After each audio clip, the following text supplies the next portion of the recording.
Okay, we are now live. It should be,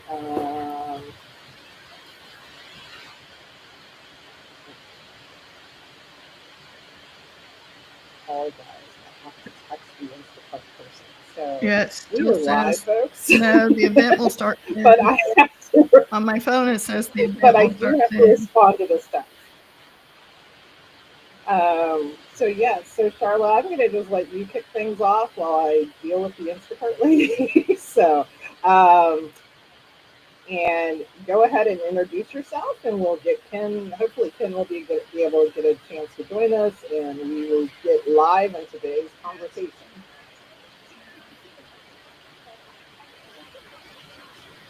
Okay, okay, Charlotte. Oh, Welcome, everyone. I don't know. Yeah, sorry about that, folks. We're just having. It is quite a day out there in the world. Let me just tell you that. Here we go. So we are live. I don't know if nobody is officially joined. I turn that down so I can watch comments. Okay, let's just, you know what? Let's just go ahead and get started. We'll get people to join us. Thank you. If you are watching, please let us know where you're watching from and drop it in the comment. If you have questions as we go through today's session, please let us know as well. And we are going to get started. So, today, of course, this is Career Coaches on Call, and tonight we're going to talk about strategically positioning ourselves after a layoff. But of course, we take questions about all topics and everything as it relates to the job market. You see that Meryl, of course, is in the audience, our biggest cheerleader there. So thank you, Meryl. If you could do me a favor and post up in the group that we are live, that would be great as well.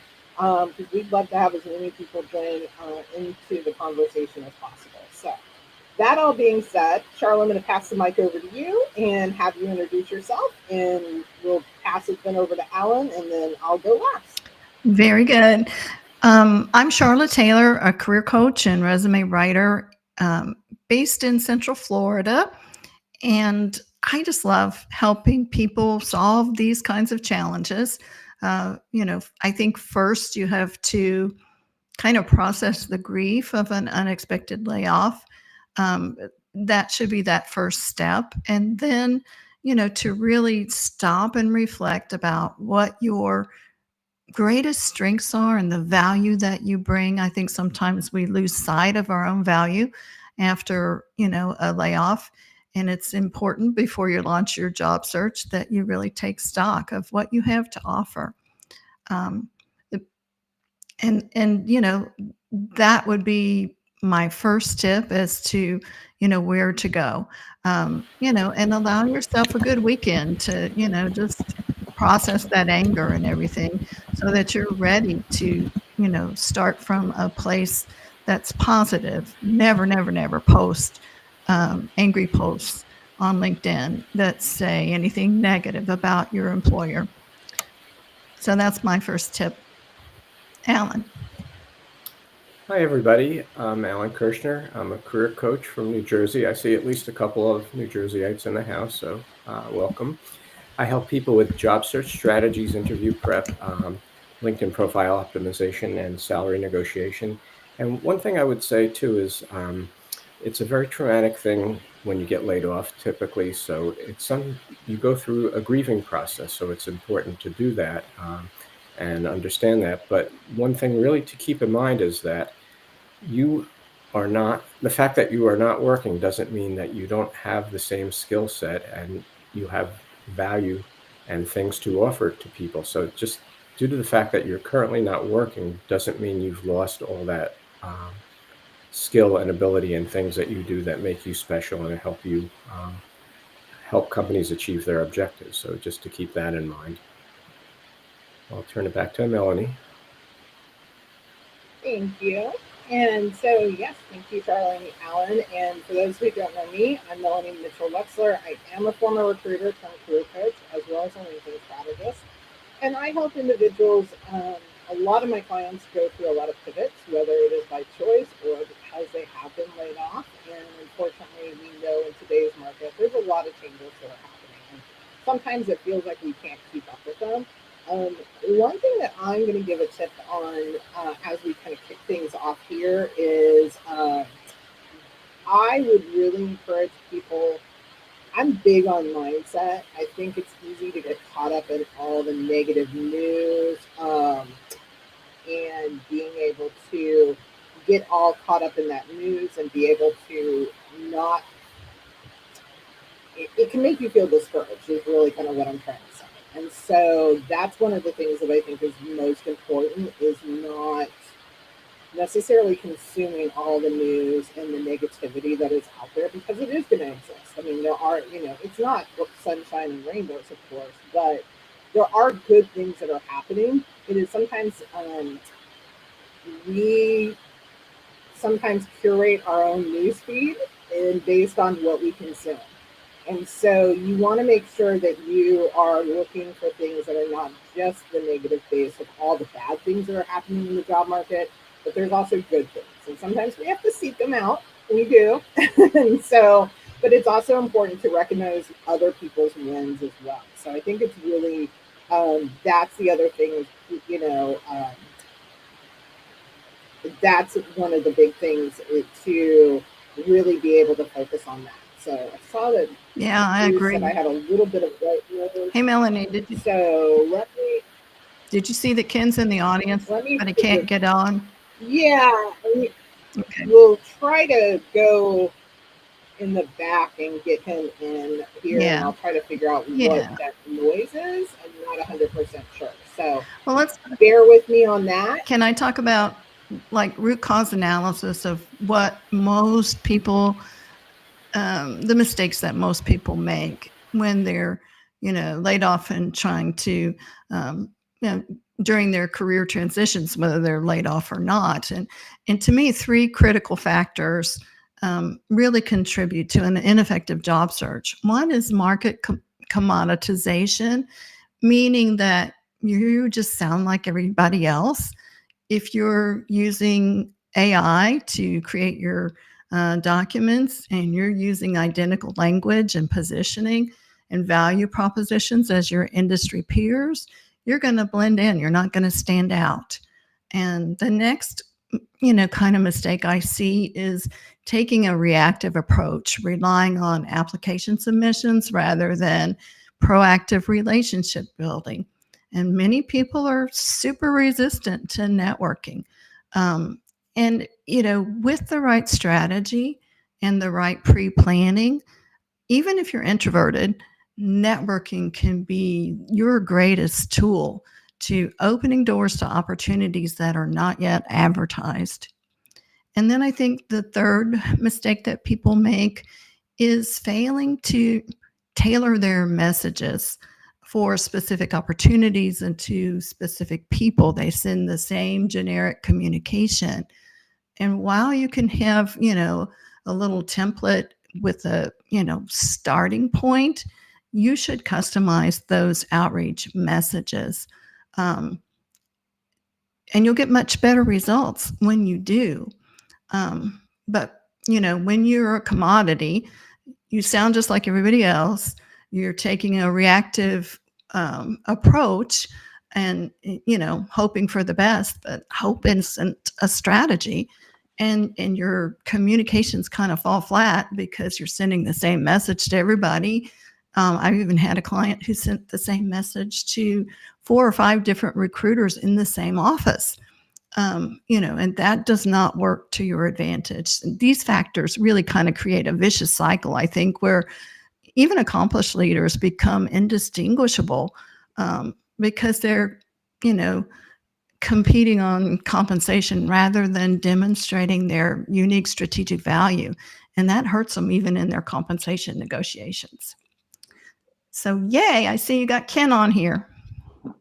Can you guys hear me?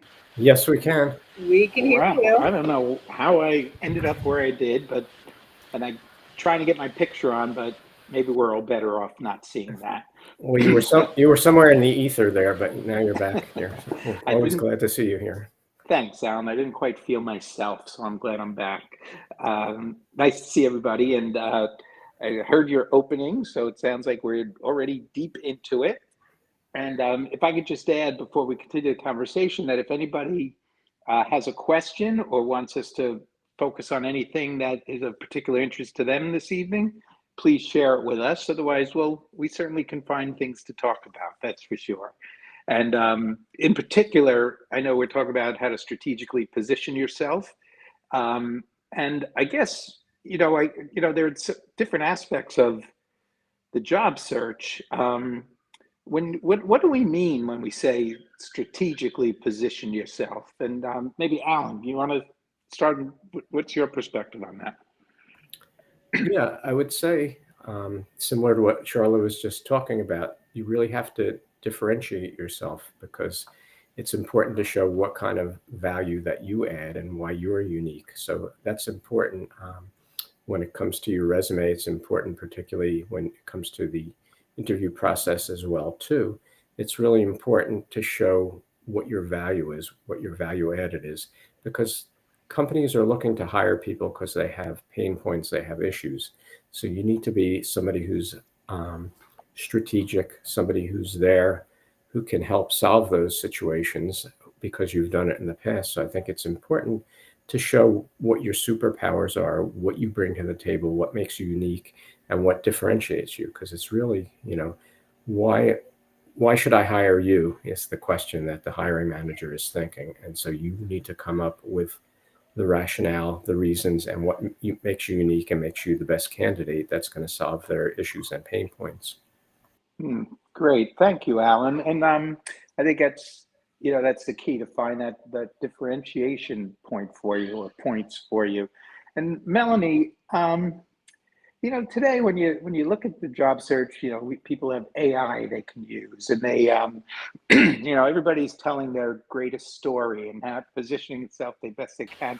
How do you balance, appropriate embellishment with remaining true to yourself, and certainly not lying? I know none of us would say you should be lying about anything in an interview or in your job search, but how do you remain your authentic self while still selling yourself to a potential employer? I'm hoping that my audio is better. It's still very white noisy. Okay, I'm not quite sure why, but hopefully I can work on that while others are talking, so I'll try to make it quick. One of the things that I think is really important is not divulging too much information. Sometimes we have a tendency in questions to want to give way too much in terms of the response and give all the details. And so I think when you're answering questions, obviously if negative things have happened, we don't want to dwell on those, and we want to really stay focused and keep to the facts. Keep very succinct and tight responses. That's going to help you still be authentic, but not necessarily divulge too much. Mm-hmm. Okay, good. Thank you. And Charlotte, I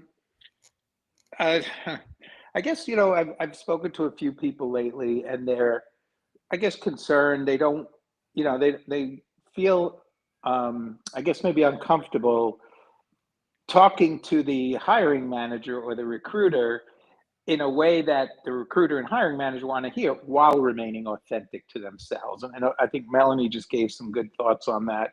But how do you coach your clients to, you gotta have to step out of your comfort zone a little bit. How do you help people get there?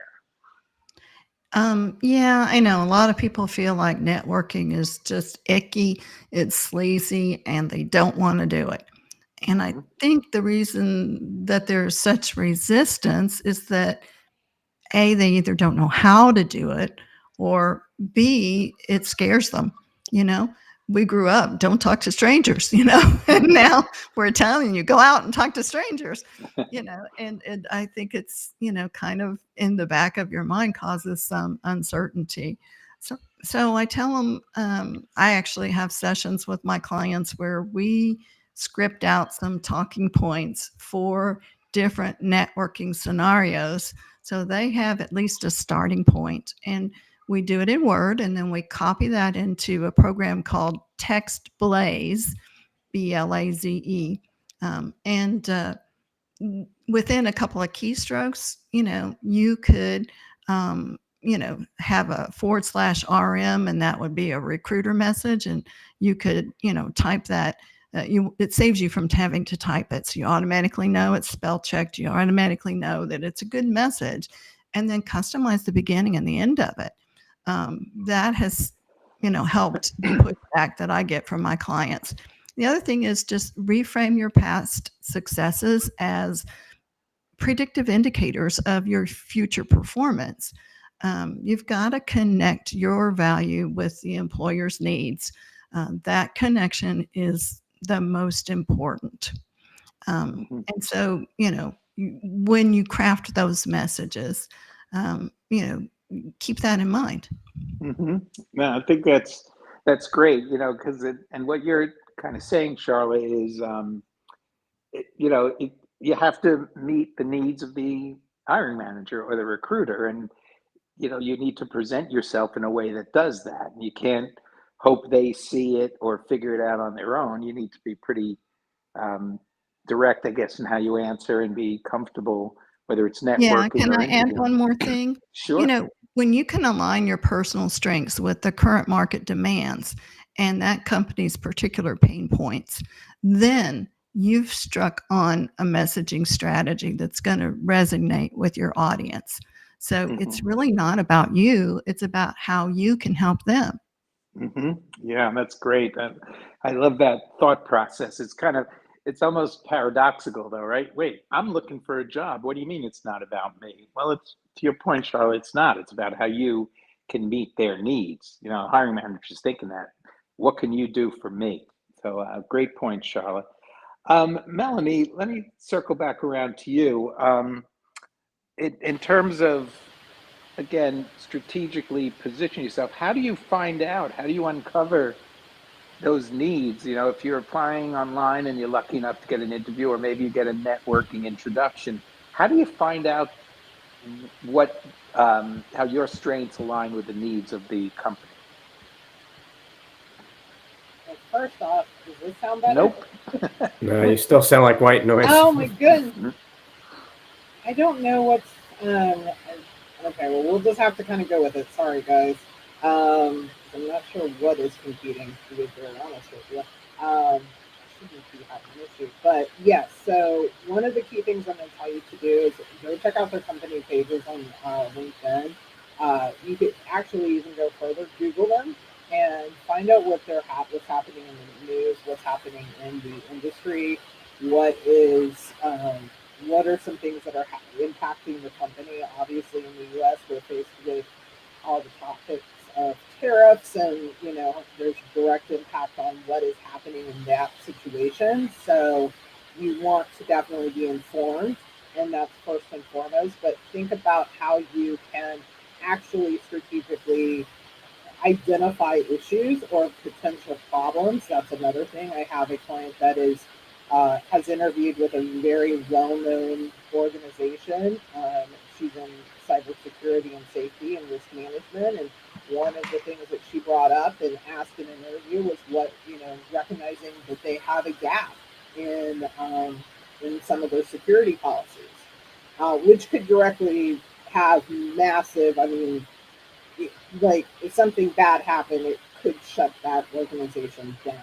And that would be a massive loss of revenue. So, I was like, no, you probably just saved that company maybe billions of dollars by recognizing that in an interview. She was given the job offer from her interview. She met directly with the CFO. So we know that you have to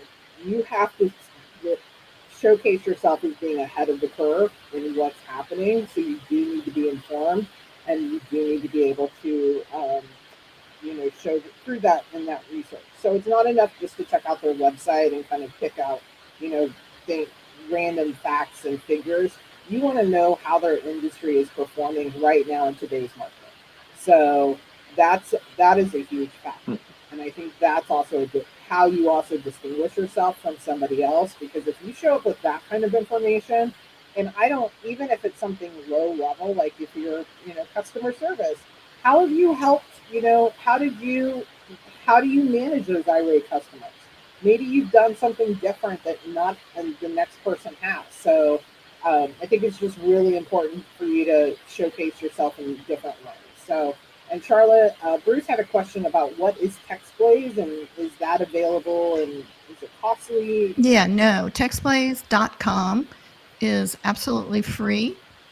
And it's a wonderful thing. You can take little snippets of messages that you want to include, say the body of your message that shows maybe three, strengths that you bring, leaving room, where you can customize the opening and closing, or at least the right person's name. And it's absolutely free. Once you program that little snippet into it, you just hit like backslash RM for recruiter message, or, within 3 keystrokes, you've got a connection request. You could use it for introductions, where you'd only have to put in the name of the person who, referred you to that other person. It's just got unlimited uses, and it saves a lot of time. Sounds very interesting, and sounds like you could give yourself different iterations, like you're saying, for different audiences. So that's pretty good. Yeah. Let me go to Alan now on this one. Alan, so Melanie, I think, gave some great examples of where you can find information, how you can maybe discover what the needs of an organization are. One of the things we always tell people is to talk about results. But as you know, not all jobs, in fact, probably most jobs, don't necessarily have data to talk about, increase sales by X%, reduce this process by Y%. How do you show results when you don't have data? Yeah, that's a good question, Ken. Not every job is necessarily conducive to showing, quantified results. So you want to show results, but you want to show what the impact is too. If you're not able to quantify it, you can just, or you don't have exact numbers, you can try to, kind of do an estimate of it. Like, it's, again, we're not telling people to say something that isn't accurate, but you can do a good estimate of what it is if you don't have that information. There are times also when it's not a publicly traded company and, the financials are confidential, so you're not able to share that information too. So I think it's a great strategy when you can use it to quantify things, but you always, a big issue that people have a lot of times with their LinkedIn profile, their resume, is they don't put down actions that they took and results. They just show what the job responsibilities were. And that, again, we were talking before about standing out and differentiating yourself. It doesn't show how you're different than everybody else if you're just talking about what the job responsibilities are. You want to show what you did in order to make that organization more effective, more efficient. So when you can quantify, when you can't, you still need to show results more than you need to show just what your job responsibilities were. Yeah, that's a great point, Alan. I often will coach my clients to, if you read a bullet point on your resume and anybody can use that bullet point on their resume, then you haven't differentiated yourself. And typically, like you're saying, Alan, it's the results and the actions you took and the results you delivered that separate you from the crowd. So that's great advice. Thank you for that. Charlotte. Hey, Ken, Yes. can I add? Oh, I was just going to add something really quickly Please. on what you just said about that. I also think, too, a good test of something to do for your resume is if I take off your name and I read your professional summary out loud, does that sound like you? Is there something that in there that makes you stand out? Or is that something that every accountant or senior accountant can, or whatever, put in project manager? Does it sound very basic? Could everybody, whoever is a project manager, could they do that job? Well, and if that's the case, we need to add a little something to make you stand out. Right. So how would you do that, Melanie? Like what in a summary would take it to that level? You could do something from anywhere from adding one of your biggest accomplishments to, if you've worked for a really large name company or you've worked with like larger brands, anything that's, have specific trainings and certifications in your field, anything that, that sets you from a highlight and achievement standpoint, just put one of those in there because that's going to be something that can catch that attention. We know that's at the top half of that page. And so we want to keep them reading and go through your resume. Yes, people do read resumes. I promise you that, no matter what people say. But that's one of the things that, something that just kind of grabs that attention from the start, I think is also really important. Because if it sounds like everybody else, you're not standing out, and you're again, it's just like your bullet points. You're not standing out. Okay, great. Thank you, Melanie. And going over to you, Charlotte, as really a great resume writer. That's what I would say. Not a good resume writer, but I think you're an excellent overall coach, and your resume writing is what really helps you stand out. How do you grab someone's attention and keep it in a resume? A lot has to do with the psychology of the placement of the information and where it's going to attract the most attention.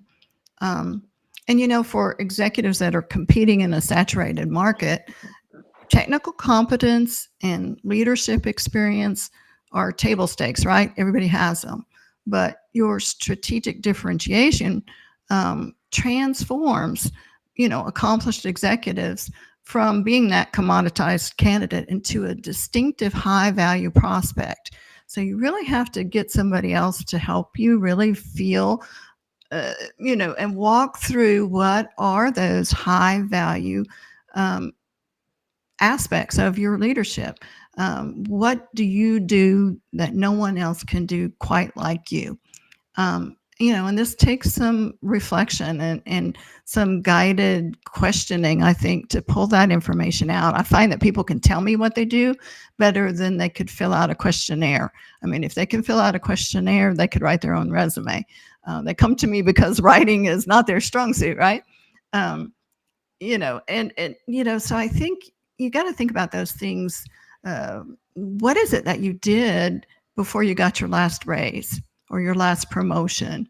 What was that reasoning that they had for choosing you over somebody else?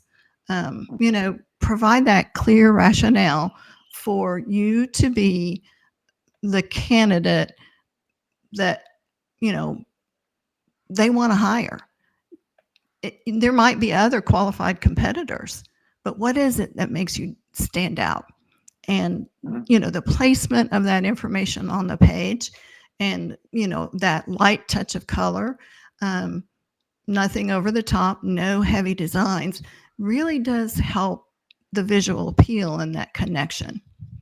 Okay, very good. Yeah, so it's not only what you write, it's how you write it, where you put it, how you place it, how it all looks. So that's great information there. Alan, coming back to you, let's talk about interviewing quickly. So if you're walking into an interview, you're sitting down. We all know, I think, that first impression or those first words or minute or two that you create that impression are critical. How do you start off an interview so that you are beginning that strategic positioning to show that you're someone that should really be considered for the role? Yeah, I would start off with small talk, trying to, show your personality a bit. And again, research is important when you're going in to talk to somebody, especially in person, to learn what you can about them and see where you can make a connection with them, where you have something in common, maybe a common interest, school, place that you both worked. That's the same, for example. And then, typically they're going to ask you, tell me about yourself. So that question is not designed to give a whole chronology of everything you've done. You really want to kind of summarize what your value proposition is, what you bring to the table that is important, and then also give some examples of some of the things that you've accomplished. And end that answer with a question saying, which would you like to hear more about? So we're trying to, one, build chemistry right out of the at the beginning, but also learn more about what is most important to them. You know, you're doing your research, you're looking over the job description. If you know people that are working there, then you're talking to them to find out more about the company. But you really want to hone in as quickly as you can on what's important, what are the pain points of that manager, and you want to start talking about your accomplishments and how you've resolved those for other people you've worked for. So I think it's important, one, to build the chemistry first, two, to find out what they're looking for. And like, you know, we say a lot of times, you really want to make this conversational. You don't want to make it more of an interrogation where they're just rapid fire asking you questions. You want to make it conversational. It takes some of the burden off you, and you learn, most importantly, what they're looking for, so you can tailor your answers to what they need, and that will help you. Yeah, I think that's great, Alan. And I always love that approach. Whenever you talk about how you introduce, you know, your client should introduce himself to the interviewer and give 2 or 3 highlights, and then asking them, which one do you want to hear more about? And talk about setting yourself up strategically, then you're really finding out what they're looking for, what's important to them, and you're able to zero in, which really goes to the fact that you really need to come into an interview prepared, not necessarily to answer, well, definitely not to answer interview questions by rote, but be so prepared that you can be conversational, you can adjust in the call, you can focus on whatever you uncover being most important, and you really deliver it confidently because you know your stuff. So that's great, Alan. Thank you. Melanie, you know, I think, again, another great coach, as Charlotte and Alan are. And I think, you know, when I think about all the great things you do as a coach, LinkedIn is one of the things that really stands out for me. And so my question to you is, how do you use LinkedIn to strategically position yourself in the job search? So one of the things that I think is really important to make yourself stand apart is really sharing. I think it's okay to share your job search journey, um, but I think you have to balance that. And again, I'm not saying you have to be, you know, it's all sunny and rainbows. We can give the reality of the harshness and the things that happen, but it is all about how we approach it. It is about how we decide to tackle it. And I think what I'm not seeing enough of is, you know, people update their LinkedIn profiles, which you absolutely should do, but we've got to go over and we've got to network, because our LinkedIn profiles are fed by the things that we do on the other side of the coin. So we've got to start connecting with people. We've got to start reaching out to individuals. We've got to get to that, you know, because the more people, yes, you don't want to just connect with anyone and everyone, have a purpose, but also have, that's going to give you an expansion in your network, and it's going to allow you to show up. You can also start commenting. Engagement is hot right now, and it doesn't take a post to create. I'd love to see job seekers actually create posts. I will give a shout out to Shelly Edwards. I don't think she's listening tonight, but she's back in the job market. She unfortunately had, I think she was laid off, and so, but the posts that she's putting out there right now are, honestly, they're funny. They're uplifting as far as a job search. Yeah, she wants a job. Of course she does. But she's also approaching it in a manner of like, hey, you know, I know how hard it is out there, but here's what I'm doing. And I think it's just a refreshing approach, and that's going to catch somebody's eye. And she's also going to have an opportunity to, you know, talk about her, you know, her experience and her expertise. You know, I think that's the thing, is like, if we're looking for ways to set ourselves apart, you know, we don't, how we approach the hard things in life is also how we approach the hard things at work. And that's who people want to work with. You know, they want to work with somebody that, you know, has that sense of humor in tough times and can, you know, take those challenges and turn it. So definitely check Shelly out. It's Shelley, and love her to death. And she's, you know, just, she's taking she's not taking this on this job search on the chin. She's really attacking it. So proud of her for that. She is listening, and I think that's the other thing for your LinkedIn profile is it's not enough to have just a good optimized profile. You've got to be out there connecting with others. Yeah, that's great advice. It's really a push-pull LinkedIn, right? You got to put out good information to bring people to your site, to your profile. You want you want to be in places where people read your posts or your comments and then say, I want to check this person's profile out. Let me see what they're all about because I keep seeing their name come up in posts and reposts and comments. So being engaged, having a great profile is important, but just having a great profile without being engaged, as Melanie just described, is going to limit the success you can have through LinkedIn. Let me get back to Charla then. Charla, when it comes to grabbing someone's attention and keeping their attention, what is the hierarching approach you take when you're writing a resume, for example? How do you build it? Like, where do you start to build it so that it's engaging and meaningful to the reader? Yeah, my approach is different depending on the industry, actually. But overall, you want to, find out what's happening in that industry. You want to start with a value proposition that really catches their eye. I'm talking about in the career summary section. Of course, you want to have a headline that is future focused. It's targeted for that role that you're going for, and then you may want to put either underneath that line a tagline with either key skills or strengths, or even a little branding statement of the value that you bring.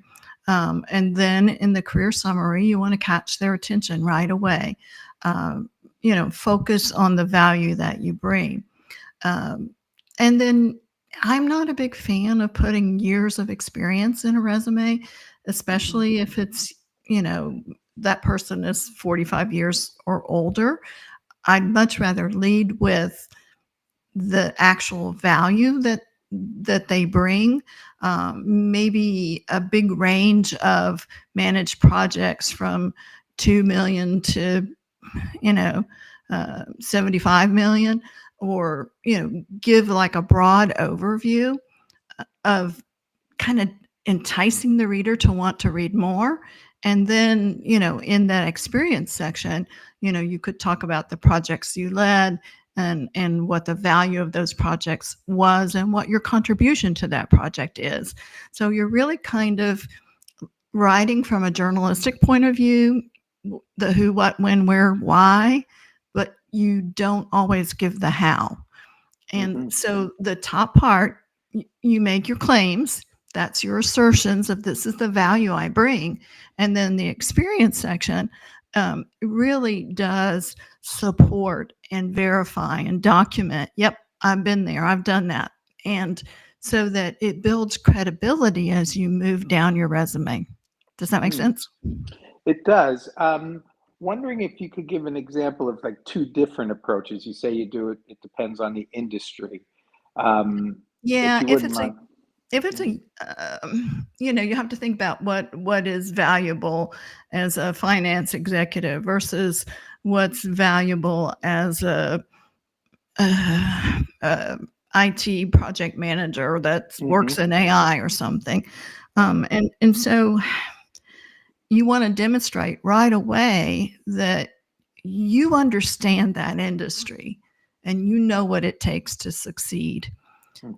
And so, that would be much different for a school teacher than it would be, for an accountant. So it's hard to give kind of a one size fits all answer. What you're trying to do is demonstrate your knowledge and the value that you bring.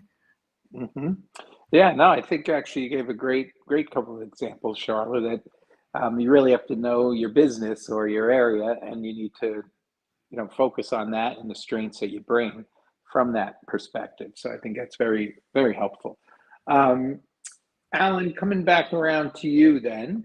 Um, let's talk about you actually talked earlier about starting an interview. How do you end an interview successfully? Yeah, great point, Ken. I think that as much as making a good first impression is important, being a salesperson, closing is important as well too. So one thing that I like to mention to candidates that I work with, and people don't always think about this, is verbalize at the end of the interview that you are interested in the position, because hiring managers don't want to make an offer to somebody and that person doesn't accept it. So they want to know that you are really interested in the position. So I think you really need to stress that and verbalize that. And the other thing is you want to kind of summarize why you're the best candidate. So summarize what, again, is unique about you that you bring to the table that is valuable to this organization. So I think it's important. The closing is really extremely important to show interest, but also to let them know why you are the candidate of that's the best one that's going to satisfy their needs too. So bringing in some of what was discussed as part of the interview of the things that they were looking for, I think that's good. So again, doing a summary, and again, being succinct about it as well too. You don't want to keep droning on and on. I like to tell people that your answer should be no more than a minute, maybe a minute and a half tops, because people don't have that attention span. So you want to kind of get to the point pretty quickly, and you want to give that explanation at the end with enthusiasm too, again, to show that you were really interested in the position. So they know that if they make the offer to you, there's a very good likelihood that you're going to accept that. Yeah, that's a great point, Alan. It's both the opening, you need to grab their attention, and then the closing, you need to leave them with something memorable and impactful. So, those are things you really should be thinking about before you even get to the interview. How am I going to open this? And how am I going to close it? Melanie, I had a call today with somebody who asked me about salary, and it was kind of this is a two-part question to you. The first part is, how do you address salary on an application? When you're putting in a number, how do you figure out what's the right number to put in? And if they give a range of upfront and they ask what your salary requirements, do you give the high end or what? And then secondly, how do you negotiate salary when you're in the conversation, when you do get that offer like Alan was just talking about? I feel like you were setting in one of my coaching calls. We don't plan these questions, folks, but I just did a whole 2-part session with a client of mine on salary negotiation. So I might have others might not agree with my approach, but this comes from me being a recruiter. I don't like to play games when it comes to salary. I never did. I was always very much like, hey, here's what I can offer. If it was a range, I was very clear on what that range was. If I knew my client was my hands were tied, I wasn't going to be able to negotiate anything for my candidate. I was very upfront with that. And so I would look to give a number. And I tell my clients all the time, I want you to give a number and I want you to be confident in that number. Yes, you need to do your research. If there is a range and you're at the tippy top of that range and you absolutely are like, no, this is my experience, this is where I was salary wise, you might need to be prepared that that might not necessarily be the job for you. But that being said, we act as if negotiation, as my client had mentioned, she's like, I feel like they're wanting me to break, and I feel like they're wanting me to give in. And I was like, first off, let's reframe what negotiation is. A good negotiation is both parties walk away feeling like they're happy with the outcome. So whatever that number is that you need to make now, if based on your research and based on the jobs that you're applying to and you're seeing, I would tell you that be very straight and very upfront with what you're looking for, because there's nothing worse than wasting your time to get to the very end to go, well, this is the best we can do, and walking away with nothing. So don't waste. That's why I just choose this approach. But I will tell you, the secret is You say your number and you shut up. You stop Mhm. talking. Literally, if you go in and you go into the conversation and you point blank say, yes, I am, if you're like, hey, Ken, what are you looking for?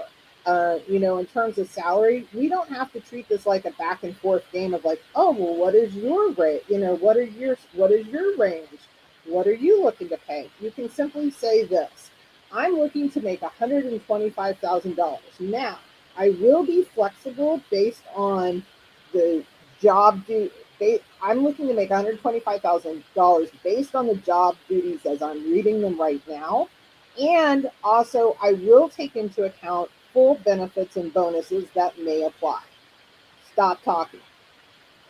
Now it is on Mhm. the other person to say to you, okay, Ken, I think that's actually doable. And here's the thing, it's not about, yes, you want to get as much money as possible. But honestly, Ken, if you are the candidate and you're like, oh my God, if I could make $125,000, that would be a $30,000 or whatever the number is increase from where I was at. That would be miraculous. And if that makes you feel good, then you are doing good for your career. And it's your career. It's not this chasing numbers thing based on these ranges that are there. Now, if they come back to you and say, oh, that's going to be a little tight, I don't really know if we're going to be able to do that, then you can reply back, okay, what can you do? And stop talking. And Mhm. honestly, every time you stop talking, you put the ball in their court to answer your questions. And I will tell you right here and right now, it will be the fastest and easiest negotiation you've ever had. It will not feel like a negotiation because and the key with the not talking piece is being confident. You know what you need to make. You know what you need to make. Now, again, if you are pricing yourself out of the market, that is a whole other conversation you're going to need to have with yourself, with your family. And because I have had a few clients that they've priced themselves out of the market. And I was very upfront. I was like, based on what we're seeing, I don't think we can get you with what you're looking for. And Mhm. yeah, that sucks, but we have to also be realistic about what the market is doing. So doing the research, but if that is what you're looking for, see how they respond. And honestly, if you don't, and if they start shutting you down, even like say 2 or 3, different types of job opportunities, that's also probably a good indicator you're pricing yourself out of the market for the jobs you're applying for. Hmm. Hey, Melanie, is there a time, like, is it appropriate to ask early in the process about salary? So if you're doing so sometimes some companies have pre-screeners where they're doing very basic level interviews. This is like a junior recruiter. They're just collecting, they're trying to get a pool of candidates for the first round. They honestly may not necessarily have the salary information. They are literally collecting facts. That's what a pre-screen. Those are very quick interviews, maybe 15, 20 minutes, maybe 30. If you're doing, some recruiters are going to go more in depth. I always say, I don't have a problem in you asking a recruiter in the first interview, what is the salary range you have for this position?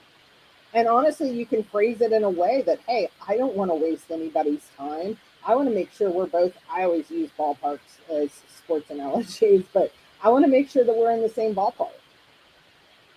Because at Hmm. least if we're in the same ballpark, then we can talk.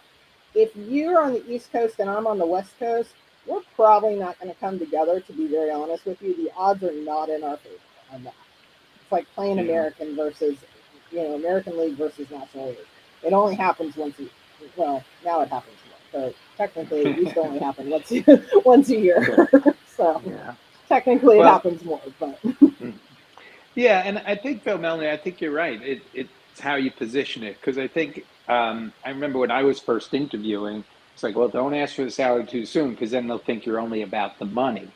Um, but in fact, that's not the case. If you position it like you did, and you need to do your research. You need to go in with an understanding of what that role is probably going to pay, and it may be a range, and that's fine.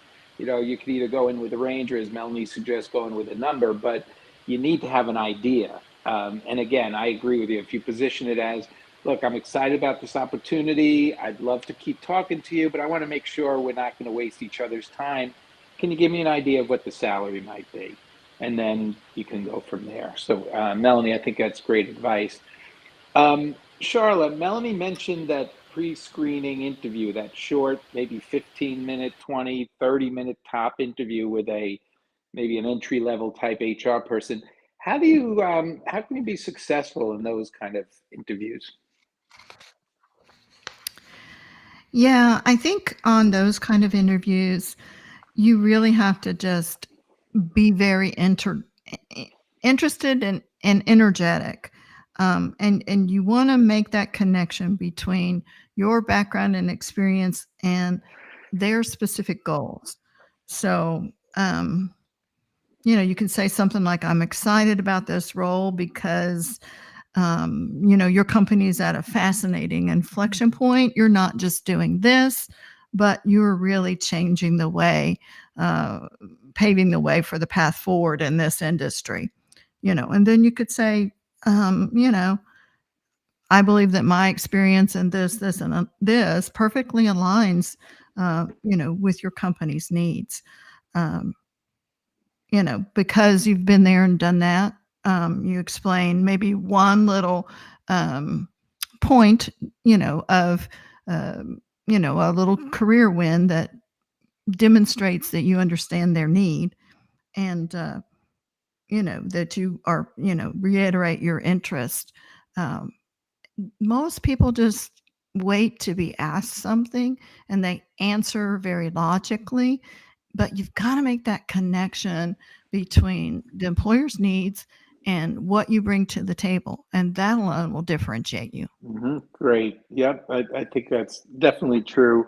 And I also think there's an element of connecting with the interviewer. And it's hard. You got 15 minutes, so it's hard to do that. But I think, if they're phone screening 10 people, 20 people, who knows how many they might phone screen, and then everybody meets the requirements and qualifications, the difference maker could be how you connect with that recruiter. Not that it's easy, and sometimes they make it impossible, but if you can find a way to do that, it couldn't hurt. Um, so that's very good. Thank you, Charla. Let's go back to Alan then. Alan, I'm trying to think. We've talked about LinkedIn, we've talked about interviewing, we talked about resume. Maybe we could touch on cover letters just quickly, and even thank you notes. So kind of the before and after interviewing kind of thing. How do what's the approach you take with your clients on that? On let's say cover letter, for example. You don't always know whether somebody wants to see a cover letter or not, or is going to read it or not. So my approach is do a cover letter. I think it's important. It's another marketing document. It's another way to talk about the strengths that you bring to the table. You want to make it pretty succinct. I'd say like 3 paragraphs would be good. You want to customize it. I hear a lot of stories about, people using AI to do it, and then the recruiters, get the same version of it from multiple people. So you want to have it in your own words. You want to have it in your own style. So I think that's important too. But I recommend doing it. And a thank you note is definitely important. I think that, you can lose an opportunity if you don't do one. I like to, have somebody send it out within 24 hours and, via email, because these days you don't necessarily know who's in the office or when. And so I think it's important to try to get it out quickly, and also to thank them, bring up something that you talked about during the interview. If you're interviewing with multiple people, then customize it for each person and what you talked about for each one of those individual conversations. But again, like I was saying with the interview, you want to reiterate and say that you're very interested in the position. This is what you can bring to the table, and you look forward to continuing the process. Great. Yeah. And I like that if you're interviewing with multiple people, personalizing. And that means, it's perfectly fine to take notes in an interview. And, if you feel more comfortable asking, do you mind if I take notes? And typically they'll say they don't mind. Just so you have something that you can personalize your thank you notes with. So I think that's great. Thank you for that. Melanie, we're getting towards the top of the hour, so would you mind, can you give us a final tip and then let people know what you're up to and how they can get in touch with you? Yeah, absolutely. I think the thing that you have to remember in today's, we know the one thing about today's market is super competitive. So if you're struggling through, having gone through a layoff in particular, I really encourage you to hone in on that one skill, that one area of expertise that you can bring that's going to help solve a problem for the company. What's going to bring value. And you do need to be able to kind of, it doesn't necessarily have to equate to a financial dollar amount, but you do have to be able to speak to that. You need to be able to showcase how you're going to solve the problems that this role presents. I can't talk for that organization. But right now, we are very much looking in this market. I really strongly believe for specialists. We're not looking for generalists that can do a little bit of everything. You can still be that person, but you really want to set yourself apart by being the person that has a unique approach with a unique strength to, and bringing that to the table. The other key aspect is, and something Charla mentioned, is you need to be able to practice that and really have that down so that it makes sense. And that they can understand and put the pieces together of why you're the top candidate for that role. Of course, please feel free to connect with me here on LinkedIn. Would love to have you, would love to connect with you. Oftentimes have other resources and things of that nature that I always try to share. You can always check out my website at findsucceedachieve.com. And yeah, that's all I've got for you tonight. Well, that was a lot you had for us. So thank you, Melanie. Great contributions as always.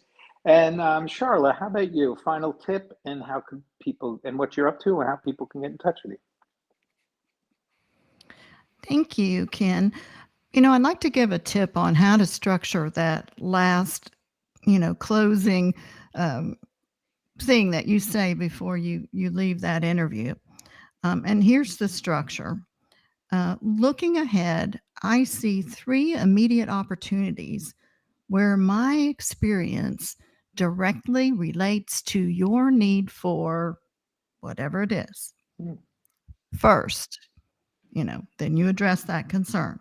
Second, you give them a value statement of why you can address their second pain point.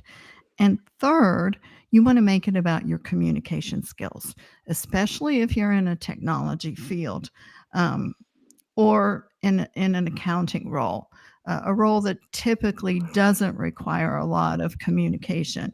But if you can position yourself as being that person who can work within cross-functional partnerships, maybe between engineering, product, security, business teams, to bring that solution to fruition. And then the last thing I want you to say is what excites me most about this position isn't just building another software platform. It's about defining how your company and whatever transformation they make for their clients. So, looking ahead, I see 3 immediate opportunities where my experience in blah, blah, blah can make a difference. And what excites me most about this opportunity is that. And then, talk about the impact that the company is making and say, that's the kind of impact I want to drive, or that's the kind of team I want to be a part of. So that you give them a reason to remember you. So that's my tip for, what do you say at the close of an interview? And my 2 things that I'm working on right now are updating my course, breaking out the networking module into its own separate course. And you can find out more about that at writtenbyapro.com or connect with me on LinkedIn. I'd love to talk with you about your job search challenges. I think all of us offer, 20, 30-minute initial conversation at no cost. Great. Yes. Thank you, Charlotte. And I love that. When you said the 3-part close, we're not even interviewing, and perked up. It got my attention. I could only imagine in an interview how impactful that can be. So that's great. So thank you. And Alan, how about you? Final words, and how can people get to you? One thing we didn't talk about today is mindset. So I want to just reiterate to everybody that you are going to land. I can't tell you when or where. It's only a matter of time. So stay positive. It's always important to be positive, especially when you're out there interviewing. Nobody wants to hire somebody that's down or negative. You have to come across as being positive. And I think that, it's important just to realize that, that this is a temporary stop along the way. And many times, when the dust settles, you're in a better position than you were before. So just keep that in mind, keep plugging away. It's a challenging, job market, but people are definitely landing, and you will land. It's just a matter of time. And the best way to reach me would be on LinkedIn. You can send me a note that we met through Career Coaches on Call, and I would be glad to connect with you. And if there's something I can do to help you, I would love to do that as well. So thanks to my fellow coaches for another great session. Well, thank you, Alan. And that's a great final point. You're right. It all starts with the mindset. And if you don't have the right one, no matter what you say, it's not going to come across as impactful as you want it to. And as for me, I would echo what everyone says in terms of getting in touch with me through LinkedIn. We could connect, or you could reach out to me directly on my email is ken@surecoaching.com. And I'd also like to just, do a personal plug that I recently came out with a book called What's Trust Got to Do with It? Transforming Leadership, Culture, and the Job Search. And trust is an acronym, and it for those of you in job search mode, it's the same acronym for all of them, but it's transparency, results, understanding, simplicity, and teams. And I think each aspect of that can help you develop the job search and then execute that job search to a successful end. So happy to talk to you about that, or you can get my book on Amazon. But whatever you do, I certainly wish you all the best of luck in your job search. I want to thank my fellow coaches as well. You guys are great. This is always a fun conversation. So we'll be back in 2 weeks. And until then, I wish everybody the best. Be well, take care, and we'll talk to you then. Good night, everybody. Good night, everybody.